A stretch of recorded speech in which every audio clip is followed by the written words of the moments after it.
ಕಾಂಗ್ರೆಸ್ ಶಾಸಕ ವಿನಯ್ ಕುಲಕರ್ಣಿಗೆ ಜಾಮೀನು ದೊರೆತಿದೆ. ಶಾಸಕ ವಿನಯ್ ಕುಲಕರ್ಣಿಗೆ ಸುಪ್ರೀಂ ಕೋರ್ಟ್ನಿಂದ ಜಾಮೀನು ದೊರೆತಿದೆ. 2 ತಿಂಗಳಲ್ಲಿ ವಿಚಾರಣೆಗೆ ಮುಗಿಸುವಂತೆ ಸುಪ್ರೀಂ ಕೋರ್ಟ್ ಸೂಚನೆಯನ್ನು ಕೊಟ್ಟಿತು. ಯೋಗೀಶ್ ಗೌಡ ಕೊಲೆ ಪ್ರಕರಣದಲ್ಲಿ ಜೈಲು ಪಾಲಾಗಿದ್ದಂತ ವಿನಯ್ ಕುಲಕರ್ಣಿ ಪರ ವಾದವನ್ನ ಮಂಡಿಸಿದ್ರು ವಕೀಲ ಶರಣಗೌಡ. ಇದೀಗ ಜಾಮೀನು ಮಂಜೂರಾಗಿದೆ.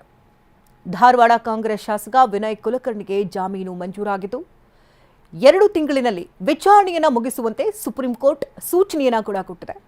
ಯೋಗೀಶ್ ಗೌಡ ಕೊಲೆ ಪ್ರಕರಣದಲ್ಲಿ ಜೈಲು ಪಾಲಾಗಿದ್ರು ವಿನಯ್ ಕುಲಕರ್ಣಿ ಪರವಾಗಿ ವಾದವನ್ನ ಮಂಡಿಸಿದಂತಹ ವಕೀಲ ಶರಣಗೌಡ ಪಾಟೀಲ್ ಇದೀಗ ಜಾಮೀನು ಮಂಜೂರು ಮಾಡಲಾಗಿದೆ. ಒಂದಷ್ಟು ಷರತ್ತುಗಳನ್ನು ಕೂಡ ವಿಧಿಸಿರುತ್ತೆ. ಅದರ ಬಗ್ಗೆ ಇನ್ನಷ್ಟು ಮಾಹಿತಿಗಳು ಲಭ್ಯ ಆಗಬೇಕಾಗಿದೆ. 2016ರಲ್ಲಿ ನಡೆದಂತಹ ಘಟನೆ ಇದು.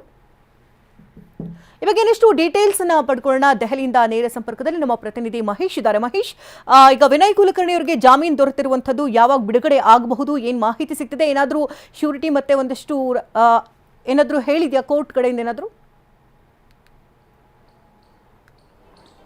ಖಂಡಿತ ಶಕುಂತಲಾ, 2016ರಲ್ಲಿ ನಡೆದಂಥ ಒಂದು ಜಿಲ್ಲಾ ಪಂಚಾಯತ್ ಯೋಗೀಶ್ ಗೌಡ ಕೊಲೆ ಪ್ರಕರಣ ಸಾಕಷ್ಟು ಈಗ ಏನೋ ಒಂದು ಕೊಂಚ ನಿರಾಳ ಕೂಡ ಸಿಕ್ಕಿರುವಂಥದ್ದು. ಅಂದರೆ ಬೇಲ್ ಈಗ ಶಾಸಕರಿಗೆ ಮಂಜೂರಾಗಿರುವಂಥದ್ದು ಕೂಡ ಗೊತ್ತಾಗ್ತಾ ಇರುವಂಥದ್ದು. ಅಂದರೆ ಸುಪ್ರೀಂ ಕೋರ್ಟ್ ಆದೇಶವನ್ನು ಕೂಡ ಮಾಡಿರುವಂಥದ್ದು. ಸದ್ಯ ಈಗ ಜೈಲಿನಲ್ಲಿರುವಂಥ ವಿನಯ್ ಕುಲಕರ್ಣಿಗೆ ಏನು ನಿರಾಳ ಕೂಡ ಆಗಿರುವಂಥದ್ದು. ಅಂದರೆ ಪ್ರಮುಖವಾಗಿ 2019ರಿಂದ ಕೂಡ CBI ತನಿಖೆ ಕೂಡ ಮಾಡ್ತಾ ಇತ್ತು. ನಿರಂತರವಾಗಿ ತನಿಖೆ ನಡೆಸಿ ವರದಿ ಕೂಡ ಸಲ್ಲಿಸಿತ್ತು. ಸದ್ಯ ಈಗ ಸುಪ್ರೀಂ ಕೋರ್ಟ್ ಸೂಚನೆ ಹಿನ್ನೆಲೆಯಲ್ಲಿ ಏನು ಆದೇಶವೊಂದು ಏನು ಬೇಲ್ ಸ್ಯಾಂಕ್ಷನ್ ಆಗಿರುವಂಥ ಹಿನ್ನೆಲೆಯಲ್ಲಿ ರಿಲೀಸ್ ಆಗುವಂಥ ಸಾಧ್ಯತೆ ಕೂಡ ಇರುವಂಥದ್ದು. ಪ್ರಮುಖ 2 ತಿಂಗಳಲ್ಲಿ ಟ್ರಯಲ್ ಮುಗಿಸುವಂತೆ ಕೂಡ ಸೂಚನೆ ಕೂಡ ಇದೆ. ಅಂದರೆ ಇವರು ಏನು ಧಾರವಾಡಕ್ಕೆ ಹೋಗಬೇಕಾ ಬೇಡವಾ ಅನ್ನೋದು ಕೂಡ ಅರ್ಜಿ ಕೂಡ ಏನು ಈಗ ವಿಚಾರಣೆ ಕೂಡ ನಡೀತಾ ಇರುವಂಥದ್ದು. ಪ್ರಮುಖವಾಗಿ ಅಲ್ಲಿ ಲೋಕಲ್ ಕೋರ್ಟ್ ಏನಿದೆ ಅಲ್ಲಿ ಇದ್ರ ಬಗ್ಗೆ ನಿರ್ಧಾರ ಮಾಡಿ ಅನ್ನೋದು ಕೂಡ ಸುಪ್ರೀಂ ಕೋರ್ಟ್ ಹೇಳಿದೆ.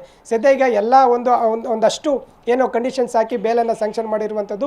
ಈಗ ಆ ಒಂದು ಬೇಲ್ ಸಿಕ್ಕದಂಥ ಬಳಿಕನೇ ವಿನಯ್ ಕುಲಕರ್ಣಿ ಅವರು ಬಿಡುಗಡೆ ಏನು ಆಗುವಂಥ ಸಾಧ್ಯತೆ ಕೂಡ ಹೆಚ್ಚಿರುವಂಥದ್ದು. ಸದ್ಯ ಧಾರವಾಡದಲ್ಲಿ ನಡೆದಂಥ 2016ರಲ್ಲಿ ಏನು ಕೊಲೆ ಪ್ರಕರಣ ಸಾಕಷ್ಟು ಸದ್ದು ಕೂಡ ಮಾಡಿರುವಂಥದ್ದು. CBI ಕೂಡ ಏನು ತನಿಖೆ ಕೂಡ ವಹಿಸಿತ್ತು. ವಿಶೇಷ ಕೋರ್ಟ್ ಮತ್ತು ಹೈಕೋರ್ಟ್ ಅನ್ನ ಏನು ಒಂದು ಆದೇಶ ಏನಿತ್ತು ಅಂದರೆ ಬೇಲ್ ಕೂಡ ಕ್ಯಾನ್ಸಲ್ ಆದಂಥ ಹಿನ್ನೆಲೆಯಲ್ಲಿ ಇತ್ತೀಚೆಗೆ ಸುಪ್ರೀಂ ಕೋರ್ಟ್ಗೆ ಏನು ವಿನಯ್ ಕುಲಕರ್ಣಿ ಅವರೊಂದು ಏನು ಪ್ರಶ್ನೆ ಕೂಡ ಮಾಡಿದ್ರು. ಅಂದರೆ ಈ ಒಂದು ಮೇಲ್ಮನವಿ ಸಲ್ಲಿಸಿ ಅರ್ಜಿ ಕೂಡ ಹಾಕಿದ್ರು. ಸದ್ಯ ಆದೇಶವನ್ನು ಈಗ ಬೇಲನ್ನು ಸ್ಯಾಂಕ್ಷನ್ ಮಾಡಿರುವಂಥದ್ದು. ಈಗ ಏನು ಇದೊಂದು ಆದೇಶ ಕಾಪಿ ಸಿಕ್ಕ ಬಳಿಕನೇ ಅವರಿಗೆ ಬಿಡುಗಡೆ ಬಗ್ಗೆ ಸಿಕ್ಕುವಂಥ ಲಕ್ಷಣಗಳು ಹೆಚ್ಚಿರುವಂಥದ್ದು. ಒಟ್ಟಾರೆ 2 ತಿಂಗಳಲ್ಲಿ ಈ ಒಂದು ಟ್ರಯಲ್ ಏನಿದೆ ಇದೆಲ್ಲ ಮುಗಿಸಿ ಅನ್ನೋದು ಕೂಡ ಆದೇಶ ಮಾಡಿದೆ. ಶಕುಂತಲಾ, ಧನ್ಯವಾದ ಮಹೇಶ್ ತಮ್ಮೆಲ್ಲ ಡೀಟೇಲ್ಸ್ಗಾಗಿ.